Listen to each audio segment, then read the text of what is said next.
You are tuned to ARP on the Accelerated Radio Network. It's 12 noon, and it's time to have lunch. Lunch with the Finance Bunch. Lunch with the Finance Bunch. Lunch with the Finance Bunch. Bringing money talk you can understand. And now here's your host, Miss Charlene. Good afternoon, everyone. Welcome to Lunch with the Finance Bunch. This is Miss Charlene. And today in our audience, we have in the studio Miss Deborah Sawaf, and she's from Thalē Blanc. And she is the designer of the most beautiful handbags and evening bags I've probably ever seen. So welcome to our show. Thank you, Charlene. It's really nice to be here, and I'm honored to be on the show. Thank you for having me.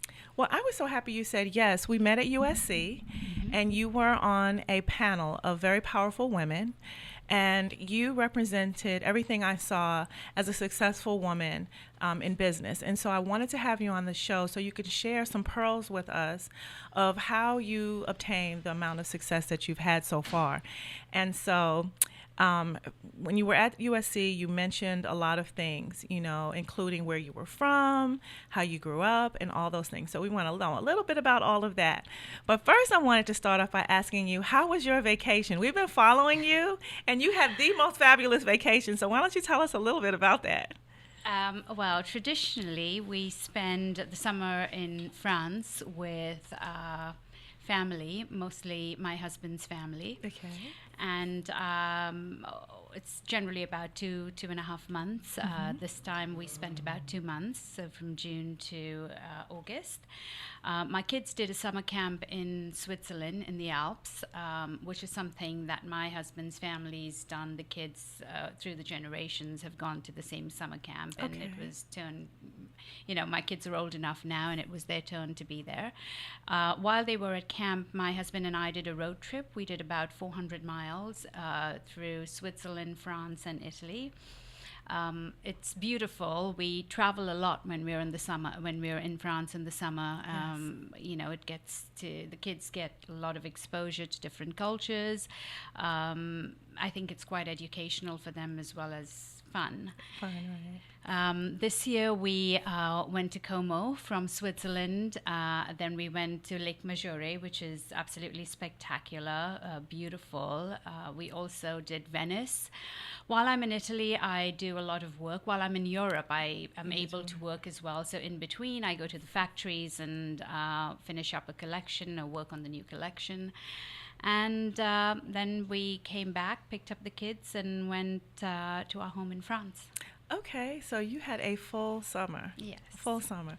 Now, speaking of business, and you kind of led into that, saying that you can mix your vacation time with some business time also, which is wonderful. How did you get started? Like, as far as your company is concerned, how did you come up with the name, first of all? My daughter's called Thalia, and I wanted something close enough to her name, so I picked Thalē Blanc, Blanc for innocence, and it also gave me room to grow the brand. So we have Thalē Noir as well, which is a high-end luxury line that's more exclusive. Okay. And then as far as your training goes, where did you study, or did you take fashion or design or any of those things before you started your line, or was it just your love of, creating? How did you start? Well, I think fashion was inborn in some ways. So I had actually studied psychology, but I stumbled upon fashion, I would say couture to begin with. That's where I started my career. My brother-in-law worked with Versace, and I had the opportunity to experience some incredible work he was doing. So after college, I would go to the factory and learn new things. Yes. I'd never been exposed to embroidery before, and that's what he did. So he did couture embroidery for some of the major brands. I went on, moved to the Middle East, and did my own couture line. And when I moved to the States, I was a little lost because California is more pret-a-porter, beachwear, Right. T-shirts. So I decided to go back to school. I decided to study fashion in LA. I went to FIDM, and when I finished with FIDM, I was pregnant, had my babies, but decided to go back to school again and study gemology. I wanted to go a level up from fashion, and I thought jewelry was a good direction. And I took it from there. After my third child went to school, I decided I was ready to go back to work, and my husband always encouraged me to be creative. So I figured accessories was a good way to go, because I'd done embroidery, I'd done jewelry, casting, molding, and accessories was a really great template, where I could use everything I'd learned. And I'm loving what I do. That is wonderful. And so you mentioned that you're not originally from the United States. So where are you from, and how did you grow up? I was born in India. Okay. My parents, I'm mixed, I'm Anglo-Indian. My mother's family's British and my father's Indian. I lived in the Middle East for a few years. That's where I met my husband while he was visiting, and I moved to the States to get married. Oh, okay, okay. So once you started your first line, how did you move from this is an idea to, okay, I have this background that is, a wide range of things. And how did you said you decided you wanted to do accessories. And so how did you decide at what level you wanted to do accessories? Because some people start very, very small. How did you start? In my basement at home, I started with a very small idea, which was phone pochette. It was something to carry your phone in and keep it on your body at all times, wear it crossbody or around the waist, very versatile. I considered it a mum necessity because I personally always lost my phone or misplaced it or put it in my handbag and couldn't find it. So it was really more a practical item. One thing led to another. I had a friend say to me, why are you doing just a phone pochette when you can do so much more? And I took that very seriously and decided to do a luxury line. I started small, but grew, I want to say, suddenly but organically. I did a trade show in New York. An Italian showroom discovered us and took us to Italy, and I showed the line in Italy. They distributed worldwide, so it was just being in the right place at the right time. At the right time, right? But Which with is the right pieces. With the right pieces, accessories is new. Accessories are new to me in many ways. The company's about 5 years old, and I'm learning every day. And I'll never be good enough for myself. I think my product's beautiful, but I have a long way to go. Wow. Well, we had the privilege of going to your office when I met with you privately. And your handbags and evening bags were just absolutely beautiful. And I think the thing I love the most about them is that they were unique. I could see your flair, your personality in them. They were very unique, custom pieces for the most part that were just beautiful. Beautiful, beautiful, beautiful. So we were very entertained while we waited for you to come into your office. We were very entertained. Thank you. What inspires you? What inspires you to do handbags and to make them so beautiful? What inspires you to do your pieces? I think because we're in the world of luxury, I want to create and give the woman that has everything something different. Okay. I try not to look too similar to another brand, and if it is, we change. I think I want it to be special. I want my customer to be able to put a bag on a shelf and pull it out again in 10 years. And so they're classic, they're unique, but they're also really great quality. I think quality is probably the most important feature for the brand, and I strive really hard. We have a policy where if something breaks, we exchange it, we don't fix it. When you pay that much for an item, you really want to make sure your customer is getting their money's worth, so to speak. I'm inspired by, I think I listen to what my kids, two of my older kids actually spend time working with me.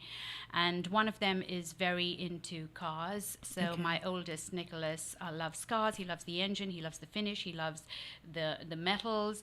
So I draw inspiration from what they're thinking. And 2 years ago, he talked a lot about carbon fiber and all these new accessories that they're doing on cars and the matte black finish.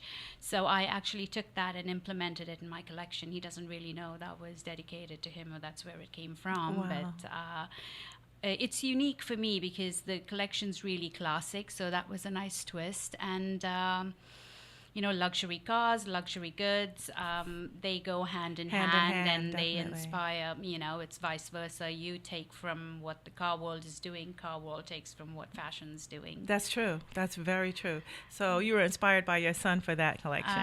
Yes. Wow, that's nice. I have another question for you that was asked actually this morning. I was talking to my goddaughter, and she said, "Oh, you're going to have someone on who does accessories. I have some questions." So I said, "Okay." And I wrote her questions down because I thought they were important. One of her questions was, how do you define success? And how do you believe it is achieved? And when she asked that question, it's because she has kind of been all over the place, like as far as she's very creative, but she jumps from one thing to the next. And I told her, I said, center yourself and figure out what you really like, and you can build from there, but start in one space and then work out from there. And so how do you define success? How do you define success? Speaking like a mother, I think success is not about a dollar amount or how high your rank is in a company.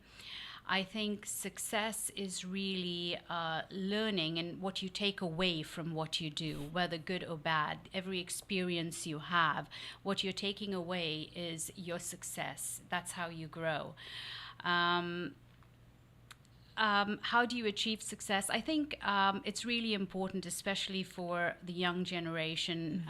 A lot of people work because they have to, but at the same time, if you're going to have to do that, I think you find what you love, because you want to be able to work. You might have to work till 2 o'clock in the morning, and then have to wake up at 7 and rush out the door and get ready and rush back to work. But if you're dragging yourself and hating it, then you're not in the right job. Exactly. So really look for what makes you happy, and you're excited to go back. And whatever you do, whether you're serving at a restaurant, you're happy to see new faces, you're happy to meet new people. Whether you're an artist, you're happy to go back to your canvas. Whether you're in finance, you're happy to go back and see what's going on the grid. Whatever it is you choose, I think make sure your heart's in it, not just your mind. I think it's important to be one with your career. I agree with you 110% that your heart has to be in it. You do spend so many hours working, and this is a good message for young people. So thank you for saying it. You spend so much time, learning your craft, working in your craft. So make it something that you enjoy doing, because you're going to spend 2/3 of your life Absolutely doing it.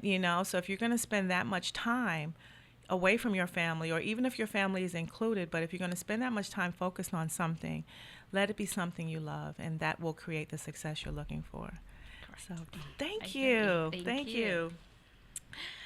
We talked a little bit about, success and how you got into the industry and things of that nature.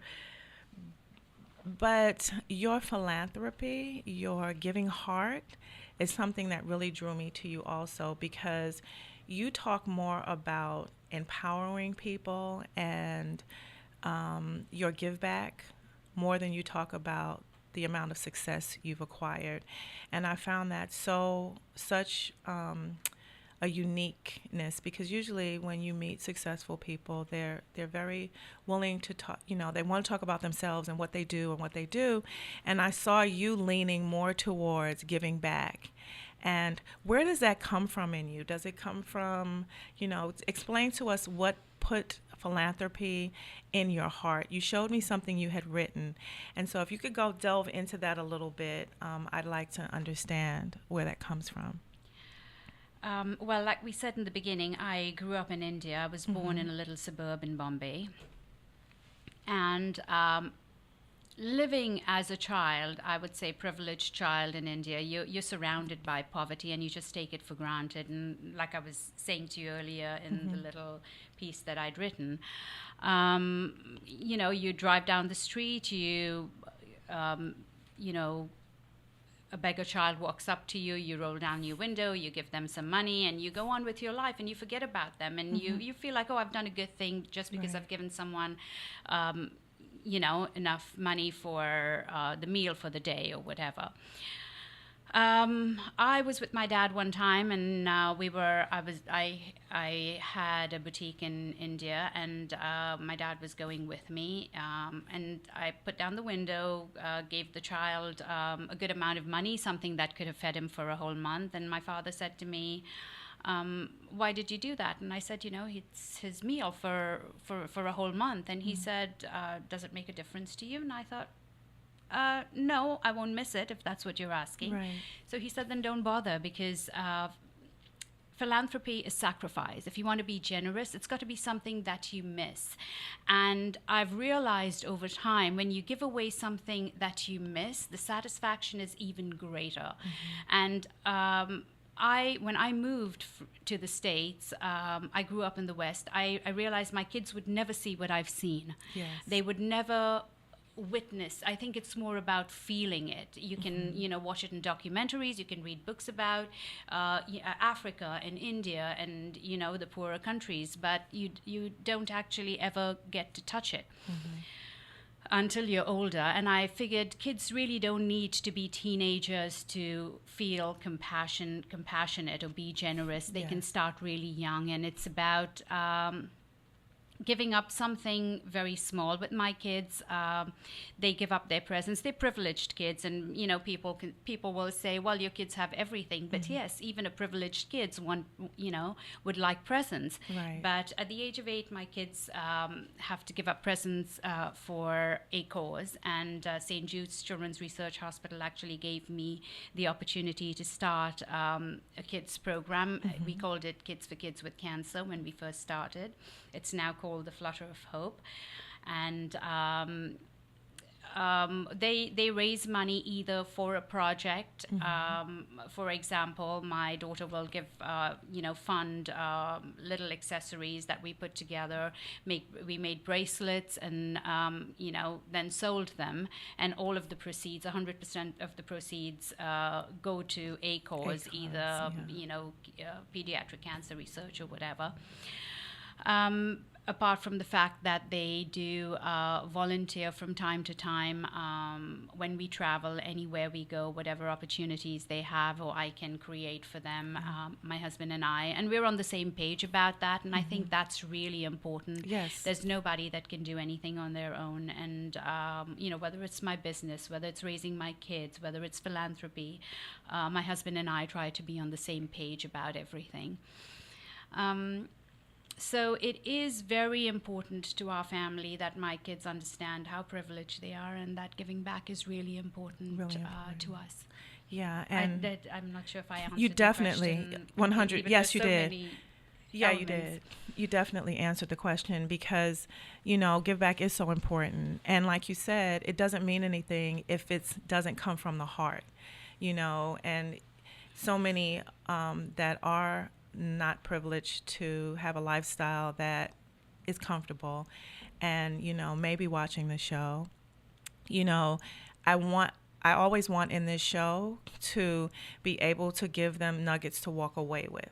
So no matter how much success you achieve, you should always think about people who may or may not have anything, whether you've come from, privilege, or whether you've not come from privilege. You can always, when you obtain whatever that success thing is in your mind, you always have room to give back. And so I wanted that to be a part of this, because I like for the interview to have dimension and not to just be one side. It needs to be faceted like a diamond.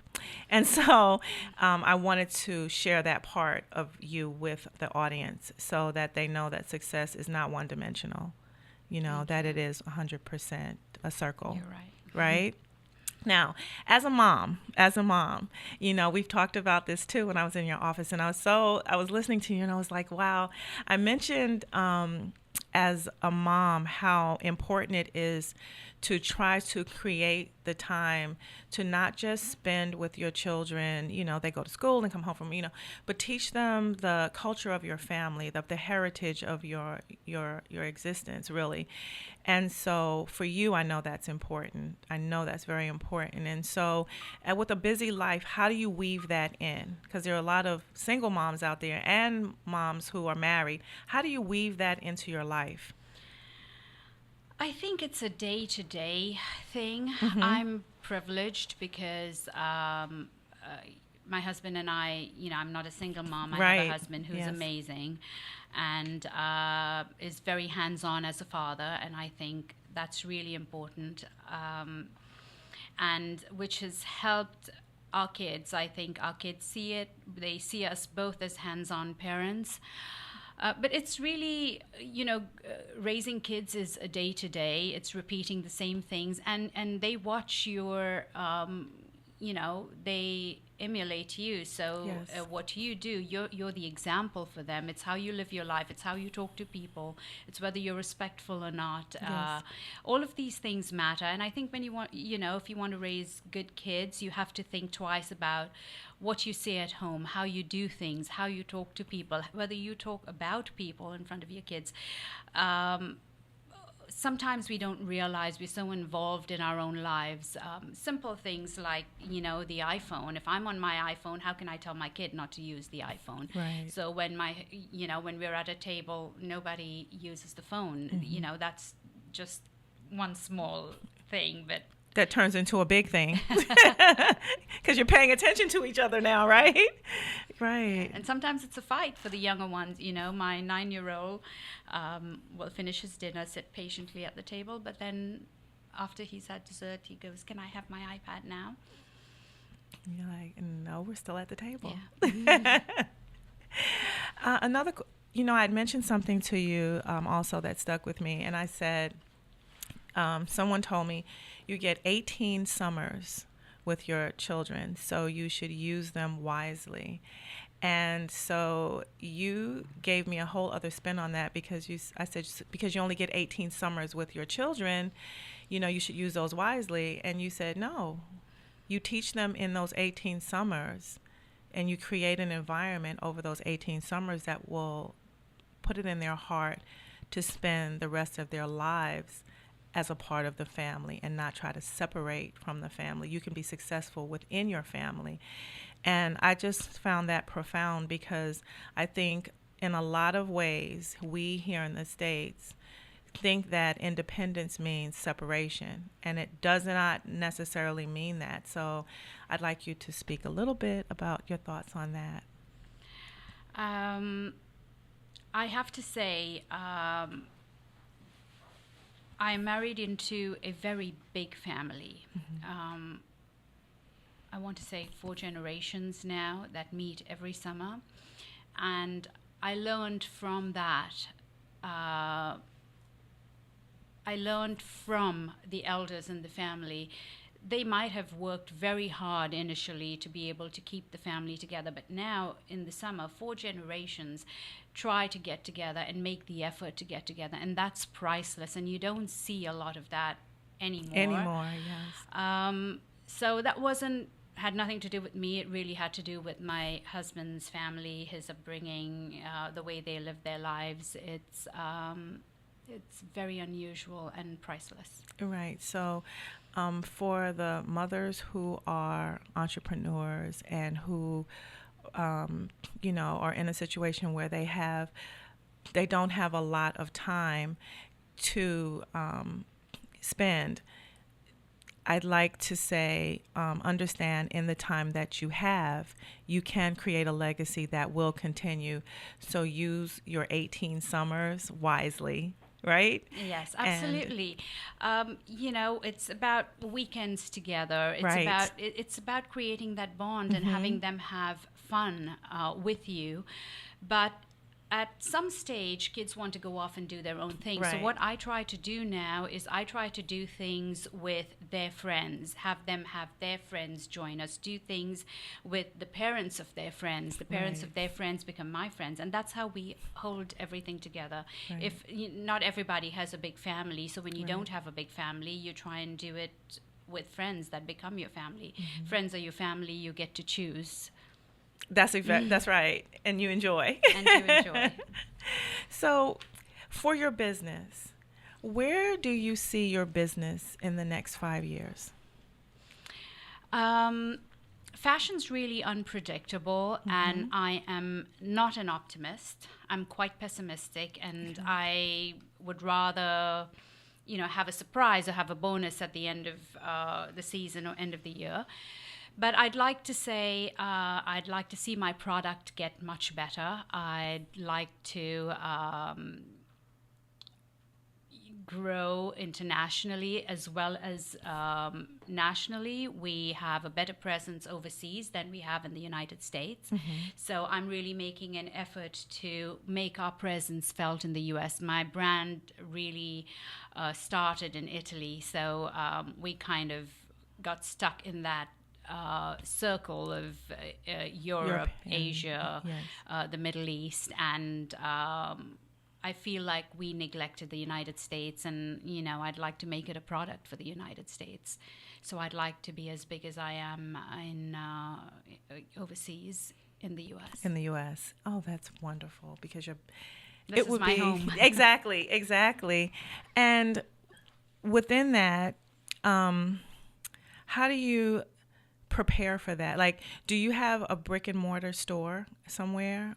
No. So no, how we do you don't. sell your bags We and sell, your accessories?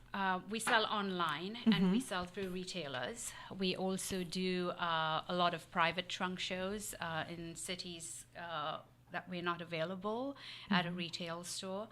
And I love selling direct to customer because I get to understand my customer better. I get to speak about the product. You kind of have a feel for what they want and what they need, and it helps me with my creativity as well.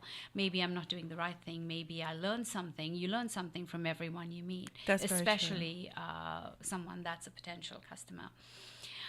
When you asked me about where I see my company in a few years, I think what's really important to me is that we have a collection called The Flutter of Hope. Right. And I would like more than anything else to see that grow. I'd like my kids to take over from where I've left off or haven't left off and, branch out and do bigger and better things with The Flutter of Hope.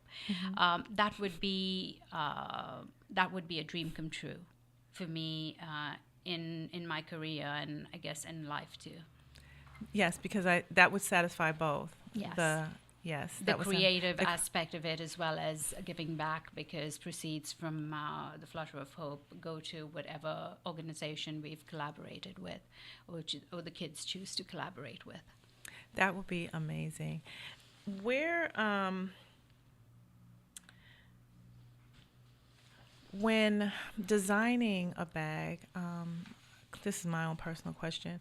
When designing a bag, how do you decide in how many, like how many sizes to make it in? Like it'll be like because I noticed you might have the same bag in more than one size, some of your bags, and then others, no, you'll just have it as a clutch or as a small bag. How did you decide on what to do with what? if that's a question. Yes, I think, no, it makes sense. It's an aesthetic. So if something looks right to me when I create the first piece, then as a team, we decide to do it in several sizes because we think it's going to be a bestseller. People are going to like it in the large and the small and the micro. And you don't have that feel with every single piece you design. So there are certain pieces like the Audrey Tote or the Audrey Soft, which are two of my favorite bags, and we've done it in several sizes. Okay, so, and then you said you like meeting your customer so that you get a feel for, what I mean, you can look at sales and tell what does well and what doesn't, but, on the creative side, things that you think they may be attracted to and meeting your customers. Do you get a lot of feedback from your customers as to what they like and, what styles that they lean more towards or what they'd like to see you do in the future? I pay attention to body language. A lot of the times customers won't tell a designer, I don't like this, so can you change this? And some will come forth and actually say that. But I think I pay attention to what they gravitate towards, what they pick up, what colors they favor over others. It's more about being in tune and being aware of what's going on as opposed to, and I ask a lot of questions. Why do you like it? What did you like about it? Is it the structure? Is it the size? Do you like it structured? Do you like it soft? What do you need it for? It's a bit of both. You won't always have a customer tell you what they don't like about what you do. Right, because they're with you, right? Yes. And then online, do you do a lot of online advertising and marketing? No, we have a website, but we really, it's organic. We get a lot of sales through Instagram and social media, Facebook, and it's all directed to the website. But we haven't really done a major campaign for the website online. Right. And I noticed that celebrities are drawn to your bags too. They have an elegance about them that, would catch anyone's eye, but especially because of the uniqueness of the bag. They have this elegant, unique look. Like you said, you stay away from your bags kind of looking like others, but they have this consistent elegance that is like your signature. So how did you develop your celebrity following? Was that organic also? It's the way things go. When I had the showroom in Italy, I got a PR company in Italy that came to me and wanted to carry the line, and a lot of it has to do with PR. But at the same time, once people stylists in particular, we live in LA, and once stylists discover your brand, they come back to you when they need something. But you can't do very much without the help of PR, especially if you're new and no one knows you. Yes. So when we first started, we had PR companies that made the fashion network aware of our presence. So it wasn't all on our own. And when you have the right product, it helps. Definitely, you have the right And product. we have a very, very big collection, so there's a lot to choose from. I noticed that. You do. You have, I just saw maybe a small piece of it in your showroom. That was your office at the time. But I noticed that your collection you have a large collection, but again, it's focused. It's not, for lack of better terminology, all over the place. It's focused. It's elegant. And it's also functional. Because some elegance isn't functional, but yours is elegant and functional, so it keeps with your brand. Where would you see your line being maybe in? Would you ever have them like in retail stores here in the United States, like the higher end stores, or would you? Yes, I think we are at a few specialty stores in the U.S. I don't know that we're big enough for department stores. I like working with the specialty stores because there's more one-on-one interaction. Yes. So it's It's different. If I had the opportunity to work with a department store, I'd definitely love that. I'd explore it. But for now, I'm enjoying the relationships we have with the specialty stores, and the fact that they've had customers 3 generations. They know every customer by name. That's right. What they like, what they have. When the kids are getting married, when someone has a baby, all of those things. It's special. It's small. It's like my brand. It's very intimate. I like that. Being from New York, there are a lot of specialty stores, and I've always migrated towards that versus maybe the big department stores, because you can find those things that are, trending but not trendy, that are elegant, beautiful, but not, it's a little bit different, just a little bit different. It gives you that little extra flavor, and it speaks more to you than the masses. So I like the specialty shop touch. I like that. Yeah. Yeah, because it's more personal. Yes. It's much more personal, and like your personality, it's a lot more personal. So, in social media, what the things that I've seen, with social media in growing your business, and I know you said you do more of the specialty shop type thing, but when your bags are as beautiful as yours are, do you see yourself at some point making social media a larger part of your vision? Because I'm struggling with that, and so it's really a personal question, because social media can have it can help, in getting it out to the masses. And so what do you think about that? Social media is the way of the world. It's the new generation. It's viral. It gets to the end consumer quicker than anything else. So I think it's an absolute necessity. Yeah. And it's finding the right people to do it for you. It's sending out the right message. Image is very, very important. So yes. It's got to look good. It's got to be shot right. You have to take the time to do that. And it's, you can have an 18-year-old do it better than I would. I agree. Just because it's their world. Yes. And it's the way things are going now. I agree. I think that young people play a great part in getting a brand out or getting a show out or whatever you're doing. I encourage the hiring of young people. I encourage it wholeheartedly because, like you said, this is really their world.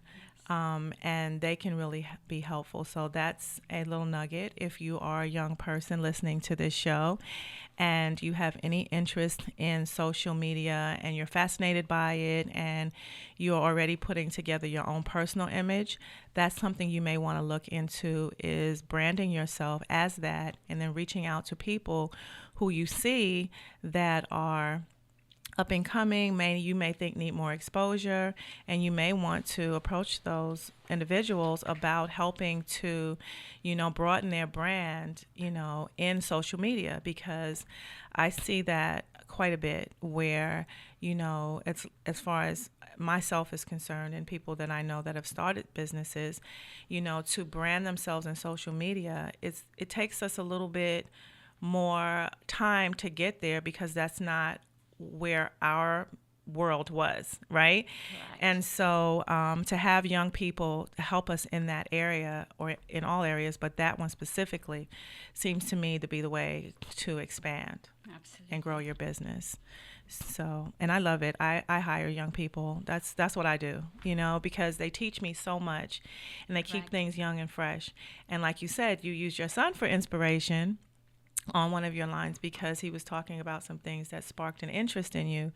So from a creative standpoint, I think one of the things I've learned from you today is that you can get your inspiration from more than one place, and to do a lot of listening and, listen to young people because they might have something to say, So along with bringing your children into your business, And it seems as though your business, even though you are the face of your business, it's a family business. Absolutely. You know, so and I've asked this question in different ways because I really want my audience to get it.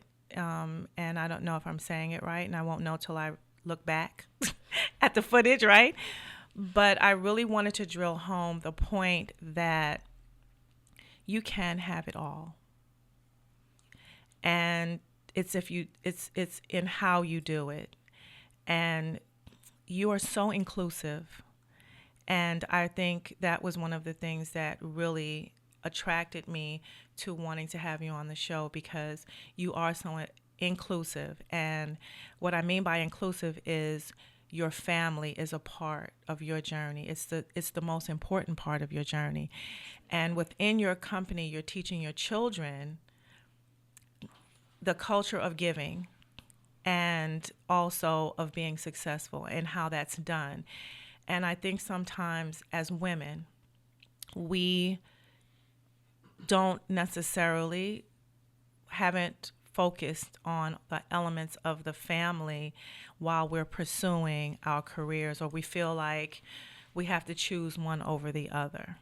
And so in this piece, I wanted to bring that out, is that you can do it, but it has to be thought out. It's a thought process, and always keeping your family in mind when you're doing things, and make them a part of it, because if you do, they will be, and you don't have to separate yourself from them to be successful. And I think that's the point. Yes, you're absolutely right. You know, you've got to try first, and it's a lot of sacrifice sometimes, especially on parents, on a mother, because your focus is your kids and focus is your business.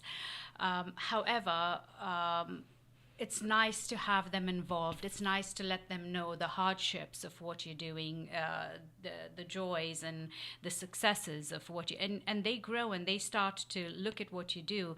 It's very often my daughter will look at pictures I take, or she takes pictures for me as well.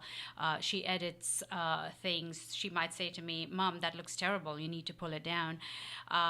However, although I have a business that I know fits both my kids and they might both love to be part of it someday, I cannot hold them hostage to my business. They have to do what they love, because it's got to come from the heart, and not do it for me. Right. What we do as parents is what my parents did for me. They did it for us. We do it for our kids, but we can't hold them accountable for not wanting to join us in what we do. But they learn from you. Exactly. They learn as they watch you. Yes, and then they develop in whatever area they are interested in, but they learn the basics from you. Yeah. So now that the summer's over, what does the fall hold for you? What's next? Oh boy, travel. This is a very busy time for me. We have New York Fashion Week coming up, so I probably will go to New York and have the opportunity to show the line. In October, I will do trunk shows in London. In November, back again in the States. I'm hoping to do a few trunk shows in the US in November, and that's the end of the year.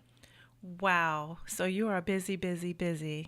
And you just flew in yesterday and here today. And when I got the email, I saw the email come over to Leilani, and I said, wow, she is probably jet lagged and tired, but she's going to show up for us today. And I wanted to just thank you for the amount of effort I know it took for you to come in and do this show with us and help answer some of our questions about the success that you've seen and the continued success that I know you will have, and your philanthropy and your business and with your family. Thank you. Yes. Thank you. It was an absolute pleasure to be here. It wasn't difficult at all. And I've enjoyed talking to you and enjoyed meeting you before. And this is just nice to be here again. Well, I'd love to have you back. Thank you. And I hope you will come back. And, you know, I told you when I met you, it's about empowering women. It's about empowering all people, but women in specific who are trying to make a difference in their lives and in their family. So I hope this interview helped. I know it did for me, so I know that it will be widely appreciated. So I want to thank you again for coming to Lunch with the Finance Bunch and hanging out with us. We really, really appreciate it. Thank you very much. Thanks for having me, and it was an absolute pleasure to be here today. Now, if someone wanted to look you up online, find your bags, know about your website, how would they connect? The website is thaleblanc.com, spelled THALEBLANC.com, and you can find us under the same name on Instagram, and Deb Sawaf, spelled DEBSAWAF, is my personal Instagram. Well, thank you, Deborah Sawaf, Thank you. and thank you for bringing your company to Lunch with the Finance Bunch. It's a pleasure. Thank you very much for having me. You're welcome.